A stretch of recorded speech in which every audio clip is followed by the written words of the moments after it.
I'm Brita Fordice, and on this episode of Rio's Tying the Fly, I'm going to be tying a bonefish shrimp. To start with, I have a size 6 saltwater hook. You could also use a size 4 or an 8 if you wanted to. I'm also going to be using some shrimp pink thread in a size 140 Denier. I'm going to start this by wrapping right behind the eye of the hook and wrapping that entire shank, making sure to cover it well so that you have a nice solid base so that none of your materials are going to pull out or rotate at all as you're fishing them.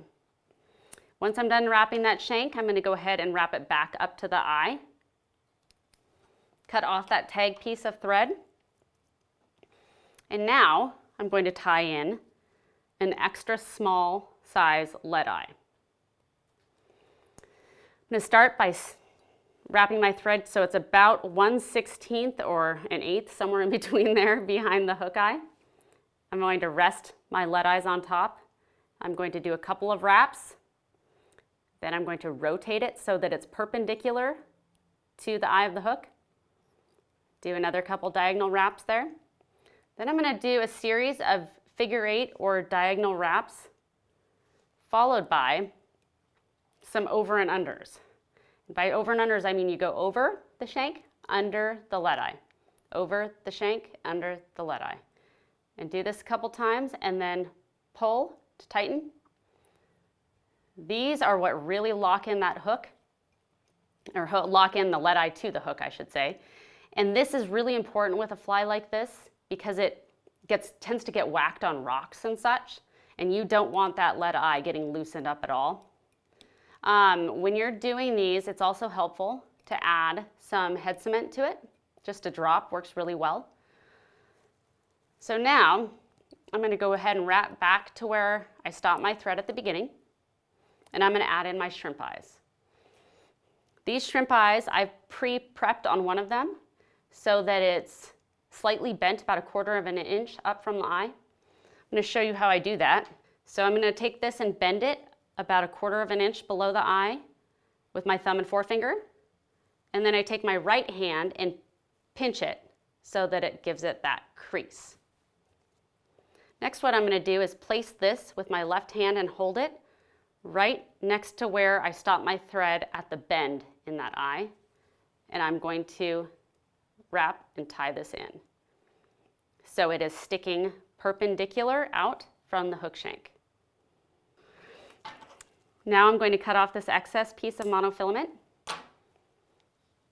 and I'm going to wrap so that it's completely tied in well. Now I'll take my other eye. I'm going to rotate this hook so I can see better, and I'm going to tie this one in the same way on the opposite side. You want to make sure sometimes you need to pull on this a little bit just so it kind of gets them evened out so they're the same length, because we don't want our shrimp to look confused with his eyes. I'm going to wrap up towards the lead eyes, and then I'm going to cut off that excess monofilament. Wrap over that. I'm going to rotate my hook again so we're back to the same way we were before. Now I'm going to go ahead and tie in a rubber leg. This is one of the shrimp color rubber legs with some black specks to it. Looks really good and shrimpy. Take this and I'm going to actually fold it over my thread in half. Now I could take my thread and guide it to where I want to tie this in, right over where my eyes are, so that it's kind of like a V sticking out the back of the shrimp. And that's perfect. The next step requires me to take my pearl body braid. It's just standard flat braid here.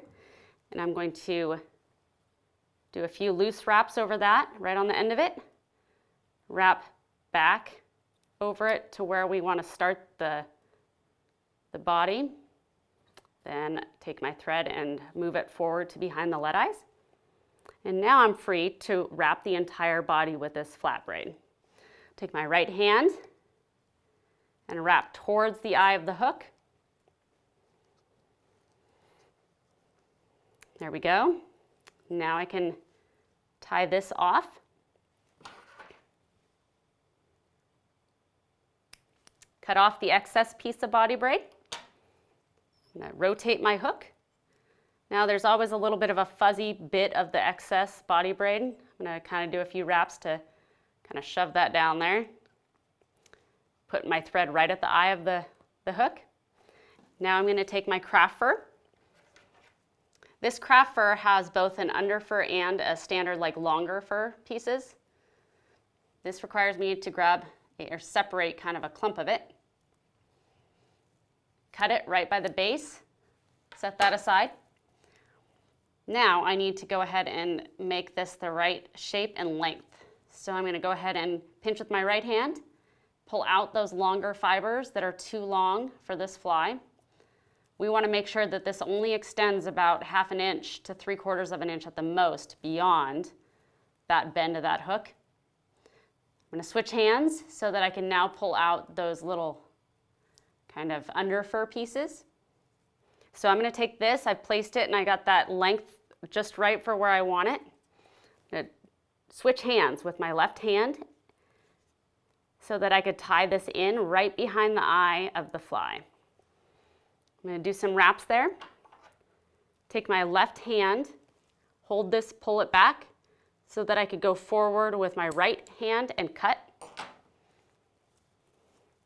Now I'm going to tie down some of the fuzzies, which I can get rid of a lot of those with a cauterizer at the end. So don't spend too much time stressing about those little fuzzy pieces that are sticking out. Now it leaves me time to whip finish.